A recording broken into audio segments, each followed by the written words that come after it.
Welcome to Late Nights with the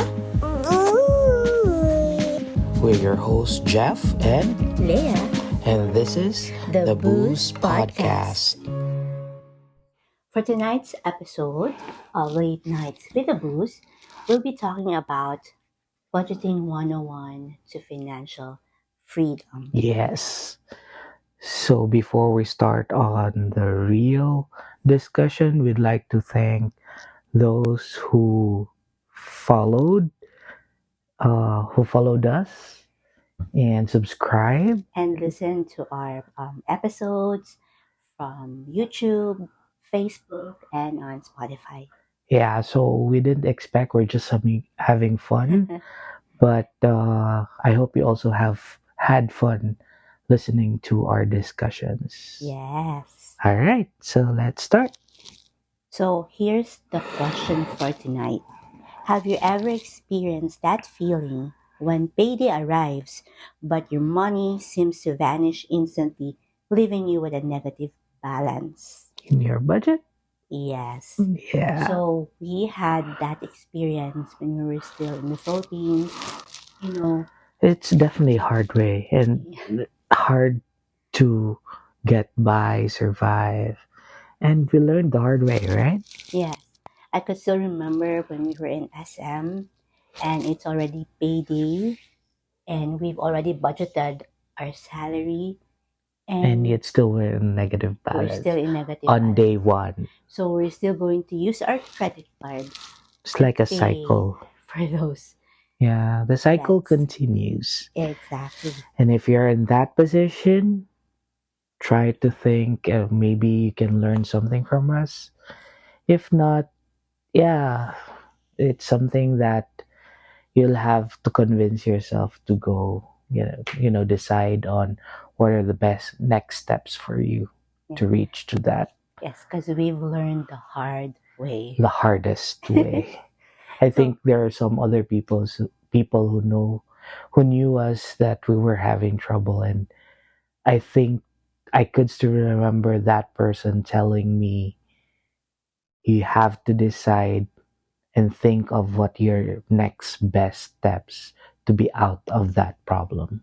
oh, who's that? One of our ninang, uh, Oh, yeah, okay. and she mentioned that to me, and it was an eye opener. But at first, it was just brushing off the idea. But in time, that's the first thing that came to mind.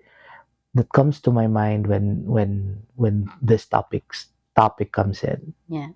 So what were the strategies that we've tried that worked for us in overcoming these debts? Yeah, I think over the years we've we've discussed things Mm-hmm. wherein we have to plan the next year and the current year.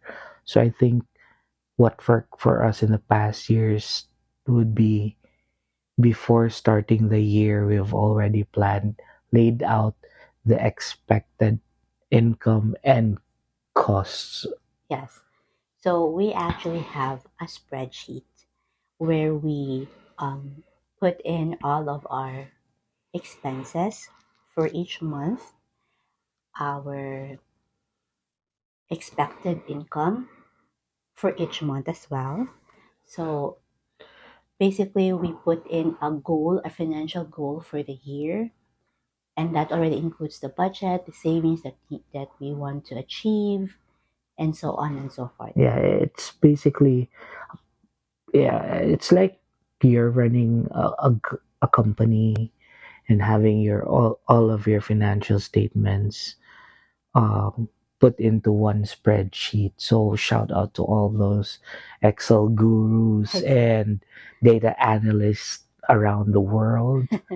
I'm pretty much sure they can relate to the idea of doing these analysis. But I think these things help us when we were trying to work, when we were working, rather Mhm. having, analyzing different things, and we just put that into practice in the financial aspect, and that's putting in your costs And if you have what do you call this, an outlook of your expected income, and that would help you budget more, Yes, especially exactly. going to the granular level like monthly. And probably here it's gonna be weekly because we're being paid bi-weekly. Actually, I came up with that template when we're already in the UAE. I think our finances were way better. Those were the times I think that we've been doing the same thing, but when we were in UAE, it was the first time that we put it in a spreadsheet. Yes, exactly. Before we're just like I was just like listing down. ballpark figures on different things, like how much do we earn? Would be around this much. How much would we spend? Around this much. Yes, So it's all like estimates, and now it's gonna be close to the accurate, exact amount that we're earning and spending. yes. So how that spreadsheet actually works is you identify your expected income every month, and you also identify your flexible and your fixed expenses. So part of the flexible expenses would be groceries, Those that you gas, can stretch out yes. and trim down. And then part of the fixed expenses would be your savings. So we've categorized our savings to savings fund, emergency fund, holiday sinking fund. A lot. Holiday sinking fund is more of like for um budget for birthdays or Christmas. So that's why it's holiday sinking fund. And we also have Travel. floating expense, yeah, travel fund. Even if you don't have any plans to travel in the next few months, but at least you can start just little by little. And then when the time comes that you want to travel, at least you have some money um, Anything that spared. relates to travel, Yeah, yeah. that could add to your travel expenses. And we also have a floating expense wherein we can use that fund to buy things we want. Yeah, basically the idea is categorizing your expenses so that you will have different buckets on where you can get money, or you know pull out the money from your bank, like even if it's all in one bank, which we normally don't do. But thinking it like that, all your income in one thing, in one area, then each of those are categorized in different categories, let's say the sinking fund and all of that. And I think that's effective when we don't have any budget left. For example, oh, we have an immediate travel going when we were in UAE, like, oh, we need to go to the to Dubai or to Abu Dhabi. So we get those Funds.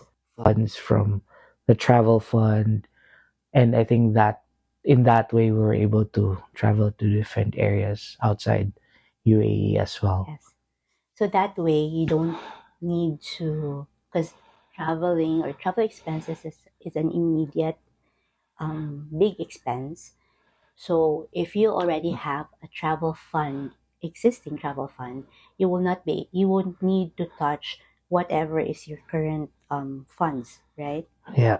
So I think the idea is just simple, like it's simple in an idea, like putting it like, when we were still kids, we were asked to save money, Mm-hmm. put in to our coin bank, put whatever we have Mm-hmm. extra and put it there, and at the end of the year we count how much We've we've earned, saved yes. and buy something for us. So the same, we just follow the same concept and put it into a much what do you call this, adulting Yeah. level.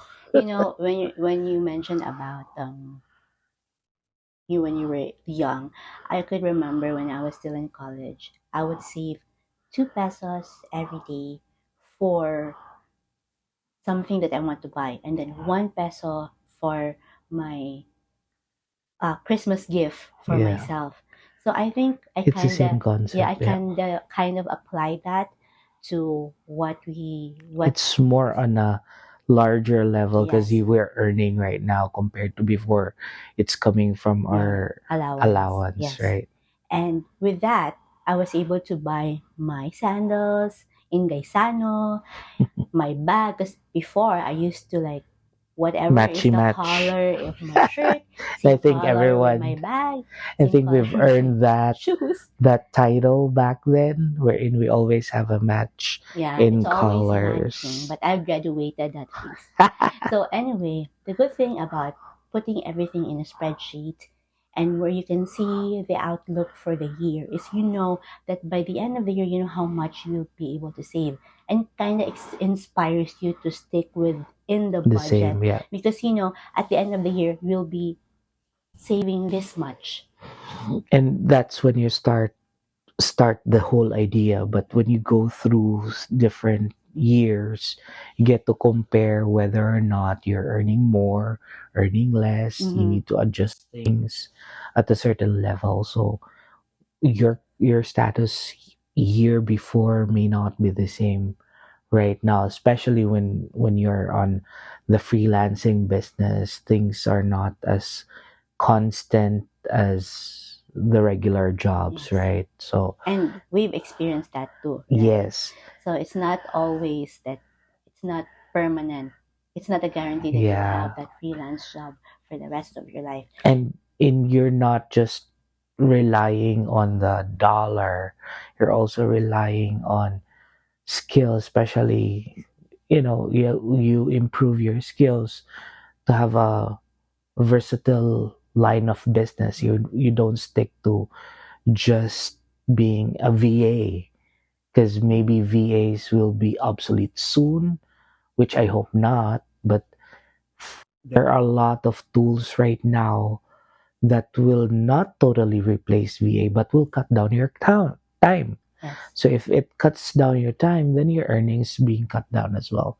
So you have to be versatile enough to get other clients, not just on VA, but maybe designing, graphic design, or Mm, anything. So it's just having the freelancing business is good, but you can't totally rely on those things. I mean, good for those people who got hired to a stable company, but if you're starting, things may not be as good yeah. as you think it We've is. known a lot of companies in the Philippines who actually provide benefits Yeah, for freelancers, there are and a lot, that's even really good. startups. Yeah. Yes.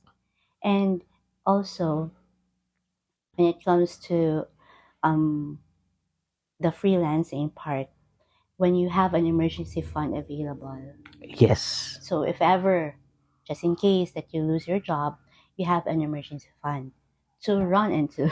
Yeah. They say that the best amount would be Six three, times. Say uh, three. I think 3 months of your salary. That's enough emergency fund as a starting point, or at least Yeah, try but to reach that. your funds Yeah. get depleted very fast, or you get it. It's you can drain it like in a day probably if you want. I mean, these,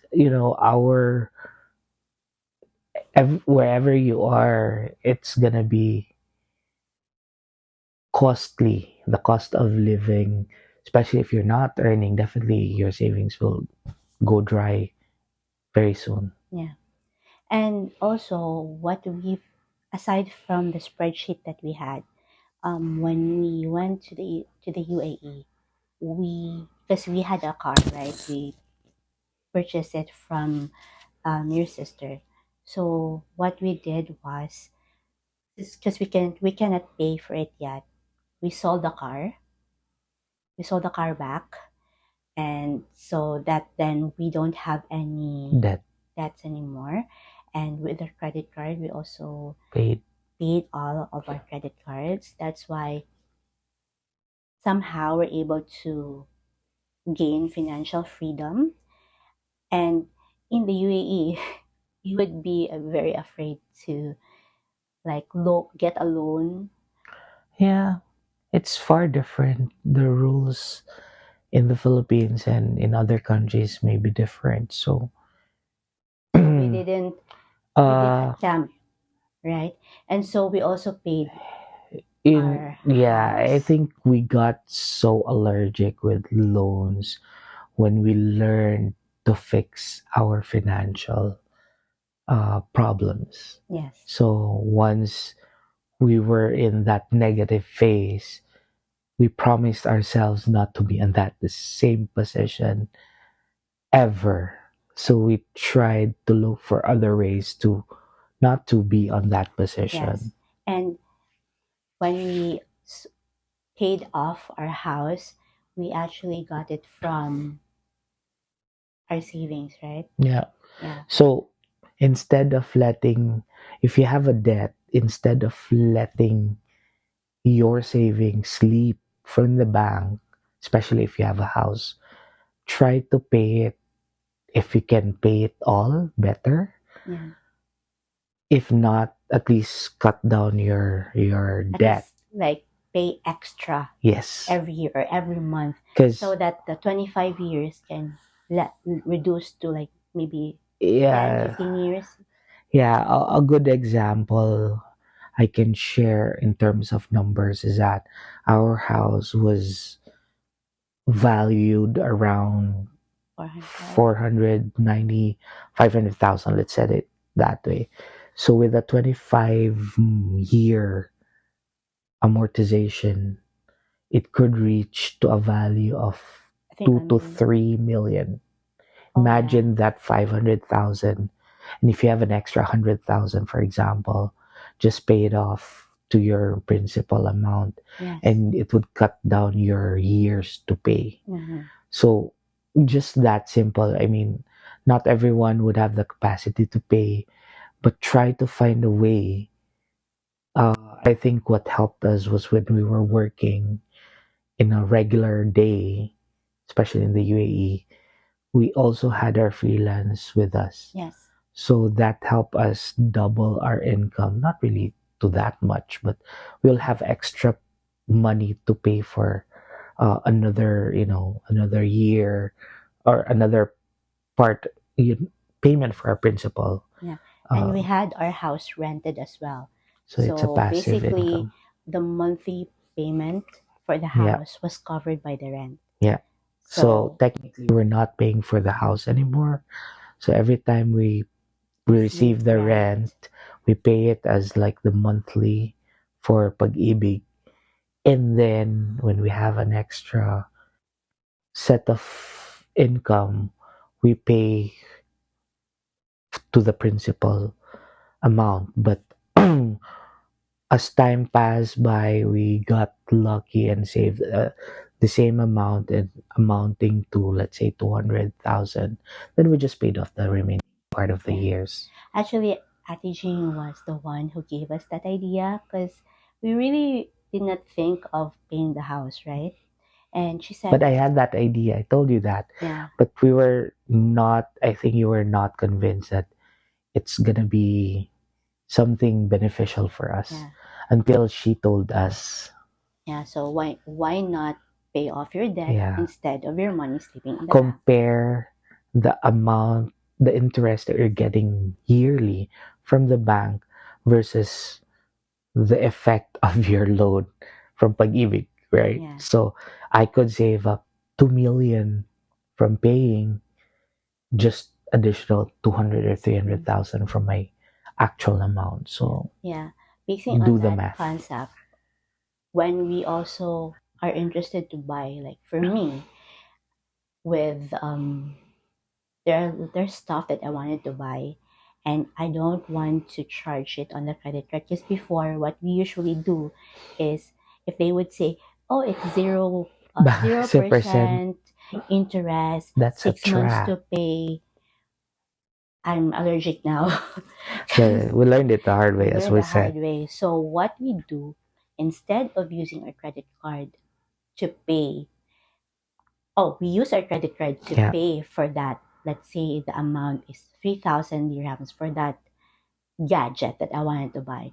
So what I do, we pay the credit card the 3,000, and I would borrow from our savings, and I would pay it monthly from my salary. So instead of, You don't get to have interest. yes, And if you're delayed in your payment, you won't have late payments or because interest you as well. borrowed from your savings. But Just make sure to pay it off. yes, exactly. And if like you don't have money to pay for this month, you can stretch it up to a year. But as long as you're committed to pay that amount back to your savings. And don't buy another one until you pay that amount. Exactly. So it's a matter of uh, setting Commitment. your mind to pay it. That's actually it. Yeah. And aside from that, I think the biggest learning we have, which we will still say later on, would be live within your means. Exactly. So if you cannot pay for additional gadget, you don't need to sell your organs, your kidney. Yeah, actually that's the mindset that we're It may be a that joke, we but have. come to think of it, it is really like how things are. I mean, that's reality. People would go to the depths to just to buy the new iPhone. I remember our Ninong. He told me, because he said that you have to manage your credit card. So he told me, if you're Oh, going to charge something on your credit card, make sure that you already have the the payment for it. payment existing for it, not wait for the next payday to pay for it. Yeah. So that's why right now, when we purchase things, we use our credit card, but we make sure that whatever we spend, we already have a payment existing for it. So that's why we pay our credit card twice, a day before the due date and a day before the statement date. The reason behind is, if you pay before the statement date, when the statement date arrives or comes, You won't have to. you won't have to pay anything. They won't charge you with any percentage. And if you pay before the due date, when the due date comes, they don't charge you for For the anything as well. usage of the credit card. Exactly. But then you have to make sure also how you paid and how long will that payment come in. Because if you say days before the date, if you paid a day or 2 days before the due date, and you paid it online and they credit it 5 days after, it defeats the Yeah. purpose. So you have to also look at how the mode of payment, and if it's How the really, banking transaction works. yeah, if they see the transaction immediately, then it's well and good. Yeah. If not, then you have to check with the bank Yeah. if it's really in your account already. And then one tip is, for example, you have you have a big, what do you call this? A big purchase. So you buy them, and then you don't want to buy them. Sorry, you don't want to pay for it on the due date, the coming due date. So you purchase after your Oh statement yeah, date. So let's say your statement date is the 25th, and your due date is every 10th of the next month. So if you want that you have a longer expense, time longer time to to pay for the pay. expense, you purchase the item after your statement date, which is, let's say, 27. So then you will pay for that The next expense 10. on the next 10th, Yeah, not on the coming 10th. it's kind of complicated, but if you get used to the whole process, you won't get lost. So that's why we learned it the hard way. But Yeah. I think there are a lot of information from YouTube which we didn't really get into. But if you're smart to look for the right people who guides you, I think Mm. you will be able to follow. I mean, we're not financial gurus, but these are all Based on our based on our experiences. experiences, and it helped us improve how we manage our Yeah. finances. And also, in terms of like insurance, like big payments, annual Yeah. payments, we have insurance. So what we usually do is we spread out. So if let's say you're paying Yeah, 20,000 for your insurance, you spread out 20,000 within the next 12 within like months. 12 months. So 20,000 divided by 12, is it 2,000? Right? That's 24 if 12 times 2. Oh my god, my math. So something like that. Yeah, so You get I the have point. two examples for that. One was every time you want to buy a gadget, you give you provide me with a distribution of how much you will get from our income and how you will pay it back. Yeah. So That's the answer happened would with always the be a yes for me because it's already laid out. This is our cost, this will be our savings, this will be the result. yeah. So what more should I argue, right? So it's always a yes when you want to buy something, not just Yeah, I gadgets. know. The second example would be um, there's a lot of reels that I saw in the past that similar concept. So a guy wanted to buy, let's say, PS5 Mm-hmm. or any item, and the item is just, let's say, 12,000. You divide it by 365 days, and you would say, oh, it cost me just this amount per day, right? It's going to be a small one. So the same concept in reverse. You can save this amount if you if you look at day over day. Yes. For example, let's say you go to Starbucks or any coffee shop and you drink this amount every day. So if you just skip 1 week and you'll be able to save this amount. So Mm-hmm. it's the same concept. It's a matter of perspective. So if we're talking about saving, so we're not saying that you don't drink Starbucks. If it's favorite, go ahead. Live within your means. Exactly. But the point is, if you, let's say, have it's Holy Week. So if you want to put a sacrifice, let's say for the whole Holy Week, I will not drink Starbucks. I will just drink coffee at home, something like this. Yeah. So if you compute that amount, then that's your saving. It's the same concept that we're trying to apply. It's just implemented all across the whole year and day to day. Yeah. And one thing also that helped us with getting back or arriving to that financial freedom was doing tithing. I remember one office mate of ours, Yeah, he said that he overcame all his debts because he was tithing or giving an amount to the church. yeah. I know someone also told me that. She told me that no matter how much we earn as a Mm, couple, we set an amount and we always live through it.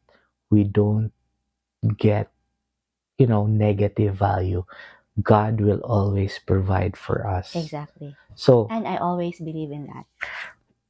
I mean, yeah, so for them, we're not at that level yet that time. So that stick to me. Yeah, So I me can too. always remember the time when she told me that we had our own suffering or challenges in finances, but I can't believe if today we fall short by this amount, tomorrow in the next few days these prayers will be answered and boom, got financial problem resolved. Yeah, exactly. So trust in the process, trust in the Lord.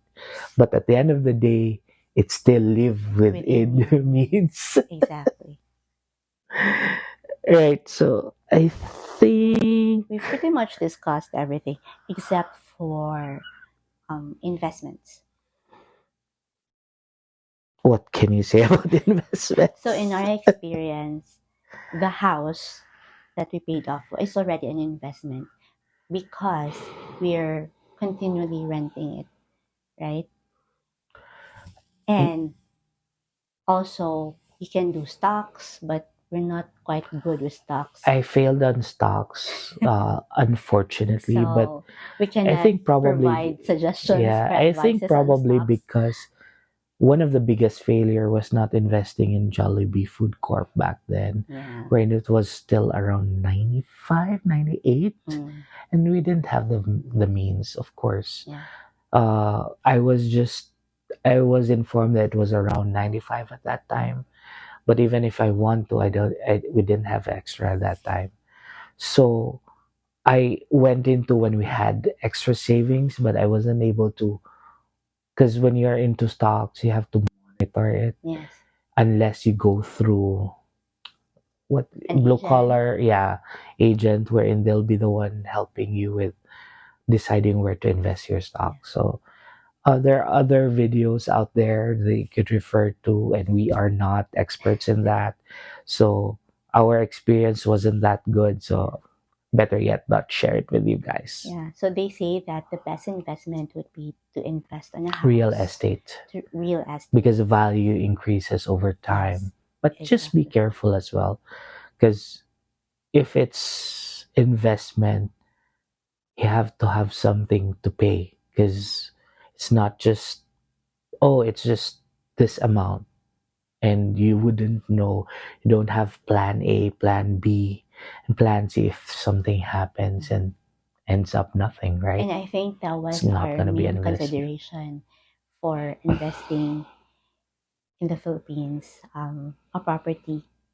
So Yeah, we invested on that, knowing that we can we pay. can pay worst comes to worst. Yes, But as they say, if you have money to pay for it, especially if it's real estate, you don't buy it or don't pay for it pay all at for it the once, full. because what if something happens? Then you don't have any money Yeah. to for your emergency So fund. an investment wouldn't be an investment if You you don't don't have have any anything money. to. Yeah. And I guess one last advice within when it comes to savings or managing your money is to put your money in different baskets or like different banks.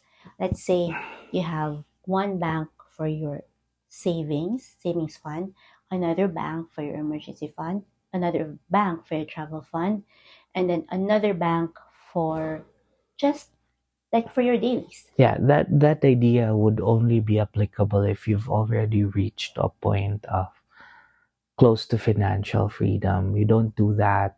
I think it wouldn't make any difference if But at you're least you don't, still. yeah, at least you don't touch the So to savings that fund, point, like for emergency us, fund. Mm-mm. I remember we had not scenarios. We remember that we